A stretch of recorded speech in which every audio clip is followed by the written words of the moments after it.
मी पण हा बिझनेस जेव्हा सुरुवातीला चालू केला, एकतर नॉलेज काही नव्हतं, कारण ॲक्सिडेंटली आलो होतो. जे काय शिकलो, जे काय एक्सपिरियन्स आले, हे सगळे इथे थांबून काम करून, लोकांशी बोलून, कस्टमर असेल, स्टाफ असेल, जे कोण सेल्समन वगैरे काही बाकीच्या कंपनीचे वगैरे येतात, मग ह्यांच्याशी भेटून बोलून जे काय नॉलेज आलं ते सगळं इकडेच आलं, प्रॅक्टिकल ऑन फील्ड. इनफॅक्ट बऱ्याच लोकांनी आम्हाला ते सांगितलं, अरे नाही होणार, बंद करा. बऱ्याच लोकांनी मूर्खातही काढलं, मूर्खही समजलं. पण मग एक म्हण आहे इंग्लिशमध्ये, if you ever think of quitting, remember Y you started. तर कॉम्पिटिशन असली पाहिजे, कारण जेव्हा कॉम्पिटिशन असते तेव्हा व्यावसायिक जो आहे तो त्याच्या प्रोडक्टवरती विचार करतो, अजून कसं बेटर करता येईल. आधी ही फूड इंडस्ट्री होती, नंतर ही सर्व्हिस इंडस्ट्री झाली, आता ही लाईफस्टाईल इंडस्ट्री झाली.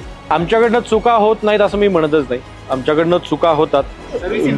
Service we just make sure की ती चूक रिपीट होता कामा नये.